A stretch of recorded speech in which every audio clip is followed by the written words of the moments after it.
Hey, it's Josh Vergara from Android Authority. What's going on, everybody? And here we go again with reasons to buy or pass, this time talking about the LG G2. Now we do have to give the LG G2 a lot of props for having 0.2 more inches on what is otherwise considered a 5-inch screen.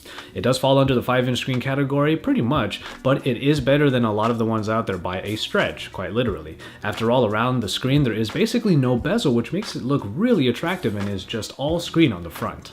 Now, why is there no bezel almost around the screen? Well, that is because the sides of the phone don't have a button layout, allowing for a little bit more space to be freed up. And that button layout has been brought to the back of the phone to be controlled by basically your index finger. This is a bit of innovation and uniqueness that the G2 can boast. And after a day or two, it actually works really well and becomes as natural as any other button layout. In terms of power, the Snapdragon 800 is what powers the LG G2, and it definitely does it justice. The G2 was one of the first phones to sport what is now considered the best processing package available. And then further underneath the surface, you do have a pretty full-featured software suite, as the Optimus UI comes with a pretty incredible amount of extras, allowing for a very diverse experience. The battery life is also very good on here, as the Snapdragon 800 provides some power consumption optimization, and thus, in a lot of cases, I have found that the G2 can go for about almost 2 days. And finally, in the camera, the G2 comes with the first of what is likely going to be many cameras with optical image stabilization.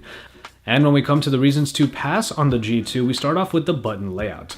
Now, while the number of people who got used to the index finger layout greatly outweighs the number of people who didn't, some did say they just don't like the placement. In the end, probably some people just don't enjoy change. As for the material choice, it's glossy plastic that you get here, and while it does work really well for the G2, it also makes it a bit of a fingerprint magnet, and we also wouldn't blame anyone just flat out sick of glossy plastic. The Optimus UI does come with many features, but it is also pretty in your face about it. It also isn't the best looking UI out there, mostly because of that fact. After all, look at the notification shade, for example. You bring that down and there's so much space already taken up by a power widget. In the hardware department, you do have a lack of expandable storage here because the body is already so thin, they probably couldn't fit it in there. But having expandable storage is a plus, and that's not something you get here. And finally, when it comes to the camera, this is mostly a personal gripe, but while the camera does provide a lot of great pictures and has optical image stabilization, I did find the app to be rather slow. I took this particular phone out to a concert and I had a pretty hard time trying to get this thing to focus in time, or even at all in some cases. So while the camera app is pretty full-featured and it does provide a decent experience, it can be quite slow, and if you need fast pictures, this might not be the best one out there for you.